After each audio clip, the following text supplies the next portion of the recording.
Masayang araw po, mga ka-PL.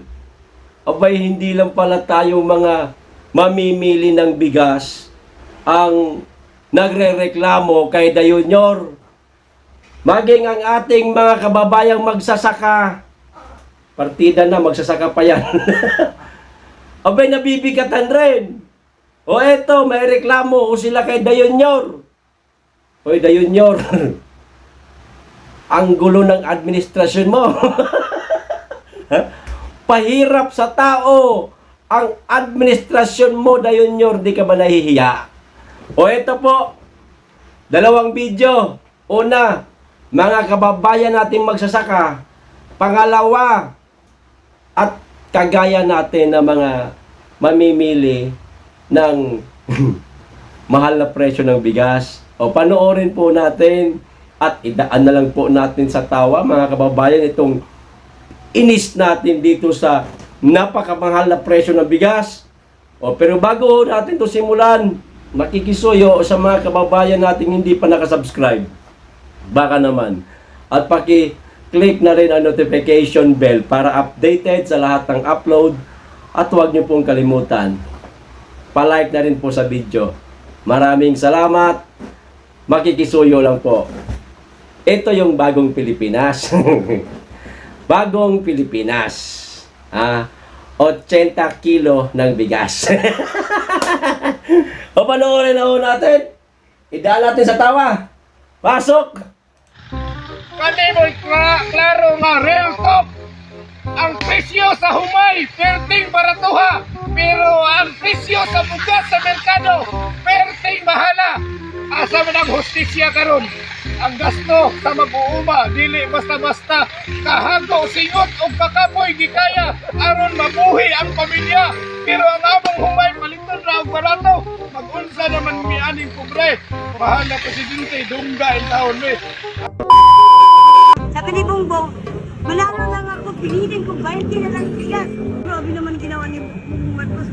Pilitin ko 20 na lang bigas, sila wala, 4 na 20. Bayan. Yan ang reklamo ni nanay, mga kababayan. Sabi ni Marcos, pag nanalo ako, pilitin ko maging 20 kilo na bigas. Yun pala, 4 na 20, di 80 nga. Baka sa ibang lugar, mga kababayan, meron ng tig-80. Ang kada kilo ng bigas, kawawa naman po yung mga katulad ni nanay, na makikita niyo naman po sa itsura, mukhang walang maayos po na hanap buhay. Tayo nga, naghahanap buhay, kahit papaano, kumikita, nabibigatan. Mas lalo na ho sila. Sinanay mukhang nangangalakal lang yun eh. Hoy, Dayunyor. Putang ina. Anong ginagawa mo, Dayunyor? Gumising ka naman, Dayunyor. Bisaya. Ang sabi ni Kuyang Magsasaka. I-translate ko po sa Tagalog. Pero hindi ko na po ipakita dyan sa screen. Dito ko na lang po i-play. Hihimay-himayin po natin. Okay, kasi alam ko po marami dyan sa inyo ang hindi po nakaintindi ng sinabi ni Kuya. Para patas po lahat nakaintindi sa sinabi ni Kuya. Mapabisaya o Tagalog o maging ibang mga dyan na mga hindi nakaintindi ng Bisaya. O eto na ho. Kami mo'y klaro nga real talk. Ito daw ang klaro na real talk. Ayan. Ang presyo sa humay, perting baratuha. Pero Ang presyo sa humay, perting baratuha. Tagalog. Ang presyo daw ng palay, napakamura. Ayan, balik ko ng kaunti ha. Kasi medyo lumagpas tayo. Ayan. pero ang presyo sa bugas sa merkado, perting bahala. Pero ang presyo ng bigas sa palengke, napakamahal. Dayunyor, maging mga magsasaka, may bigas na yan. Hindi sila nagreklamo sa bigas, kundi sa bilihan ng mga palay nila. Napakamura. Mamaya, pag-usapan po natin yung programa nila noong nakaraan po na i-content ko, hindi ko na lang makita, nahanap po kanina. Ibalik po natin yung sa kanila mga ka-PL. O tuloy. Asa man ang hustisya karon? Nasaan na hustisya, Da Junior? Wala naman sinabing Da Junior. O, nasaan lang ang hustisya? Tuloy. Ang gasto sa mag-uuma, dili basta-basta kahanto singot. Oh. Ang gasto sa mga magsasaka, hindi basta-basta.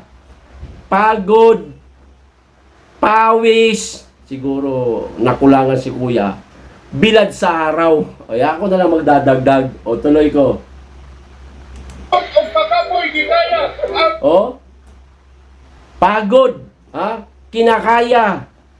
Balik natin ng kaunti. aron mabuhi ang pamilya. Para mabuhay ang pamilya. Pero ang among humay malingkod na ang barato. Mag-unsa naman ni aning kubre. Pero ang palay namin, bibilhin lang ng napakababa na presyo. Anong gagawin namin ito? Sabi ni kuya, balik natin ng kaunti, play ko rin. Kubre, mahal na presidente, dungga ang taon mo. Mahal na presidente, dinggin nyo naman kami. Yan. Ngayon, balikan natin yung programa nila mga kababayan. Yung proyekto, si Da Junior pa nga yata may sabi nun eh. Yung katulad po nila mga magsasaka, pag nakaani at umabot ng 500 kilos ba yun? O 500 kilos. Merong karagdagan na 1,000 sa kada 100 kilos. Tama ba? Yung ba yung nai-content ko? Basta, may programa ho sila.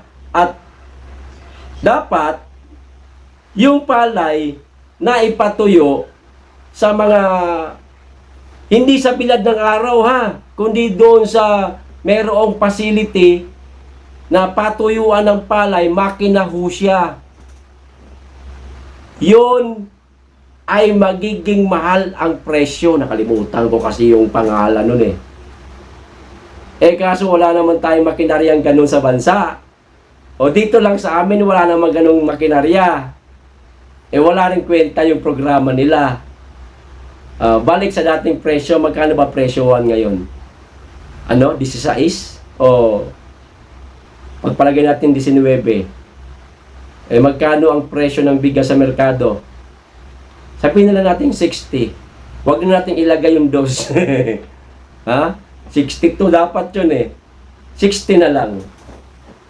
Tapos magkano lang yung bilihan ng palay sa mga magsasaka? Ipagpalagay natin 19 pesos. Ang laki ng tubo nila. Da Junior, wala ka bang gagawing hakbang talaga rito? Marami nang nagreklamo. Kawawa naman po yung ating mga magsasaka, Da Junior. Buti ka man, di ka nakaranas ng kahirapan sa buhay mo. Ipinanganak ka siguro na nasa politika na si Apo Lakay. Marangya na inyong buhay. Hindi ka nakaranas magdildil ng asin. Hindi ka nakaranas na kumalam ang sikmura. Maliban na lang kung sasadyain mo kasi mas pipiliin mong kumain ng pulburon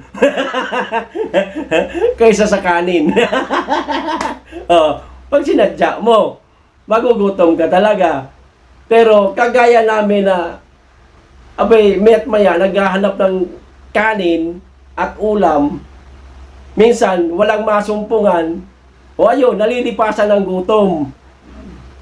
Sa aking kabataan, ilang beses kong naranasan yan. Ikaw, malamang hindi. Hindi lang ako. Napakarami sa bansa ngayon, lalo na sa panahon ngayon, ang nagugutom.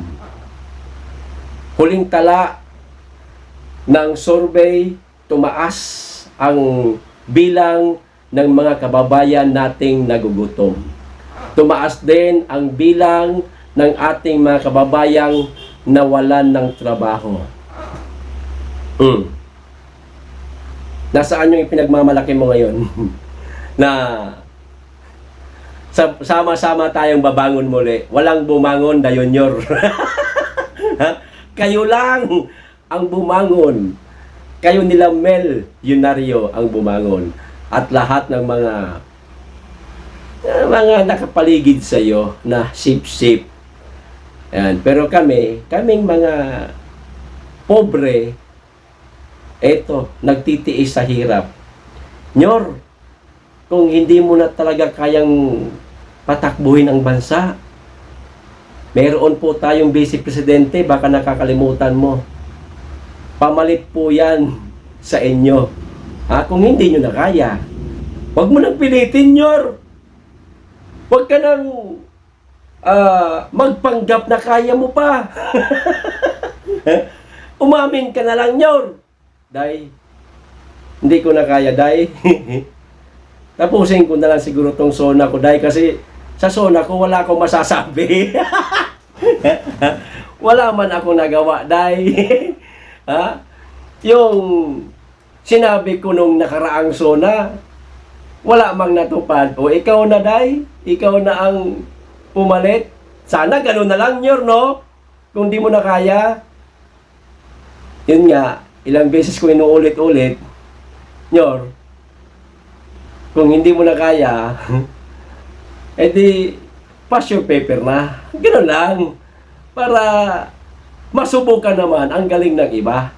Kasi ikaw nagagaling-galingan ka lang. Pero ang totoo, wala ka naman talagang galing. O diba? O, kayo, mga kababayan, hindi ba kayo nabibigatan sa presyo ng bigas? O, paki-comment lang po. Hanggang dito lang. Maraming salamat sa inyong lahat. Mag-iingat kayong lagi at higit sa lahat, mahalin po natin ang Pilipinas. Be blessed.